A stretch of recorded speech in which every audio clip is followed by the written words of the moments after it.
Bismillahirrahmanirrahim. Assalamualaikum warahmatullahi wabarakatuh. Alhamdulillahilladzi 'allama bil kalami 'allamal insana ma lam ya'lam.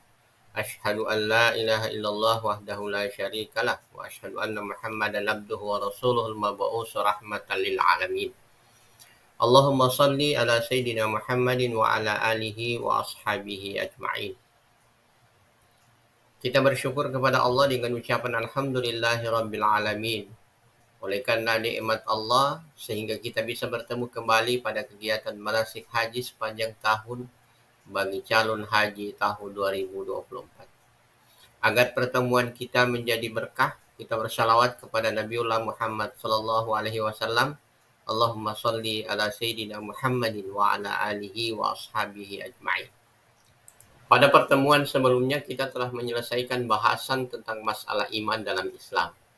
Maka pada pertemuan kali ini yang menjadi pokok bahasan kita adalah tentang masalah taharah yang meliputi pengertian taharah, dasar hukum taharah, dan pembahasan seputar masalah najis dan hadas. Kita masuk ke pengertian taharah. Taharah berasal dari kata bahasa Arab yang berarti bersih atau suci. Sedangkan menurut istilah ialah suatu kegiatan bersuci dari najis dan hadas sehingga seseorang diperbolehkan untuk beribadah yang dituntut harus dalam keadaan suci. Selanjutnya, apa yang menjadi dasar hukum taharah? Dasar hukum yang pertama, Allah Subhanahu wa taala berfirman dalam Al-Qur'an, "Wa thiyabaka fatahhir warrujza fahjur." Dan pakaianmu bersihkanlah dan tinggalkanlah perbuatan dosa. Dasar hukum yang kedua, Allah Subhanahu wa taala berfirman dalam Al-Qur'an, "Innallaha yuhibbut tawwabina wa yuhibbul mutatahhirin." Sesungguhnya Allah menyukai orang-orang yang bertaubat dan menyukai orang-orang yang mensucikan diri. Dasar hukum yang ketiga, Nabi Muhammad sallallahu alaihi wasallam bersabda, "At-tuhuru syatrul iman." Kebersihan itu sebagian dari iman. Dan dasar hukum yang keempat, Nabi Muhammad sallallahu alaihi wasallam bersabda, "La yaqbalullahu salatan bighairi tuhur wala shadaqatan min gulul." Allah tidak akan menerima salat tanpa bersuci dan tak menerima sedekah dari harta curian. Selanjutnya kita membicarakan seputar najis dan hadas. Apa itu najis dan hadas? Najis berasal dari bahasa Arab yang artinya kotor, sedangkan menurut istilah adalah suatu benda yang kotor yang mencegah sahnya mengerjakan suatu ibadah yang dituntut harus dalam keadaan suci. Kata hadas juga berasal dari bahasa Arab yang artinya suatu keadaan tidak suci atau kotor. Sedangkan dalam istilah, hadas adalah keadaan tidak suci bagi seseorang, sehingga menjadikannya tidak sah dalam melakukan ibadah. Macam-macam najis dan cara mensucikannya. Najis dibedakan kepada 3 macam. Pertama, najis muhaffafa adalah najis yang ringan. Yang termasuk kategori ini adalah air seni bayi yang belum makan atau minum apapun kecuali air susu ibu. Cara mensucikannya sangatlah mudah, cukup membasuh atau memercikkan air yang suci pada permukaan yang terkena najis.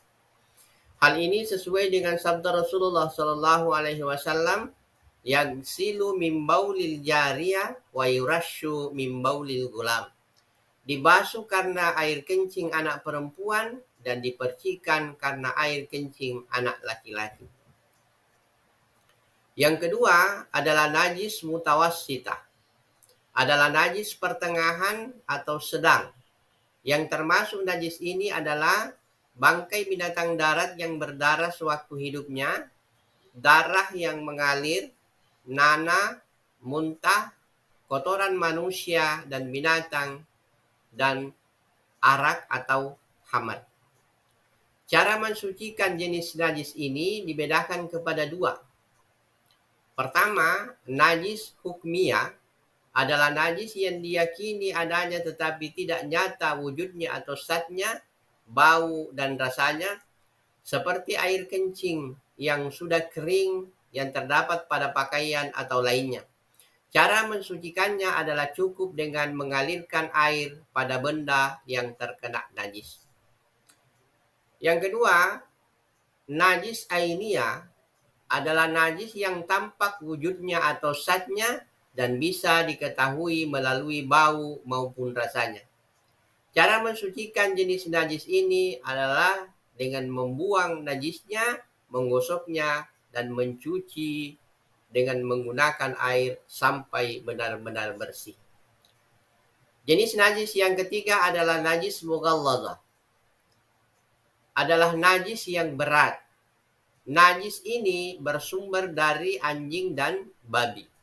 Cara mensucikannya melalui beberapa tahap, yaitu dengan membasuh air sebanyak 7 kali, salah satu di antaranya menggunakan air yang dicampur dengan tanah. Hal ini sesuai dengan sabda Nabi Muhammad SAW, "Tahuru ina'i ahadikum idza walaga fihil kalb ayyagsilahu sab'a marrat awwaluhunna bitturab." Sucinya tempat dan peralatan salah seorang kamu apabila dijilat anjing, hendaklah dicuci 7 kali. Permulaannya dari 7 kali itu harus dengan tanah atau debu. Bagian terakhir yang menjadi pembicaraan kita pada pertemuan ini adalah macam-macam hadas dan cara membersihkannya. Hadas dibedakan kepada 2 macam. Pertama, hadas kecil, yaitu keadaan seseorang tidak suci dan supaya ia menjadi suci maka ia harus berwudu. Dan apabila tidak ada air maka diganti dengan tayamum. Hal-hal yang menyebabkan seseorang berhadas kecil adalah: 1. Karena keluar sesuatu dari 2 lubang atau kubul dan dubur. 2. Karena hilang akal yang disebabkan mabuk, gila, atau sebab lainnya seperti tidur. 3. Bersentuhan antara kulit laki-laki dan kulit perempuan yang bukan mahramnya. 4. Karena menyentuh kemaluan dengan telapak tangan. Hadas yang kedua adalah hadas besar, yaitu keadaan seseorang tidak suci dan supaya ia menjadi suci maka ia harus mandi wajib atau mandi junub. Dan apabila tidak ada air maka diganti dengan tayamum. Hal-hal yang menyebabkan seseorang berhadas besar adalah: 1. Karena bertemunya 2 kelamin laki-laki dan perempuan atau biasa disebut dengan jima atau bersetubuh, baik keluar mani ataupun tidak. 2. Karena keluar mani, baik karena bermimpi atau karena sebab lain. 3. Karena haid, yaitu darah bulanan bagi perempuan. 4. Karena wilada atau darah yang keluar ketika melahirkan. 5. Karena nifas, yaitu darah yang keluar bagi seorang ibu setelah melahirkan. Dan yang keenam adalah karena meninggal dunia.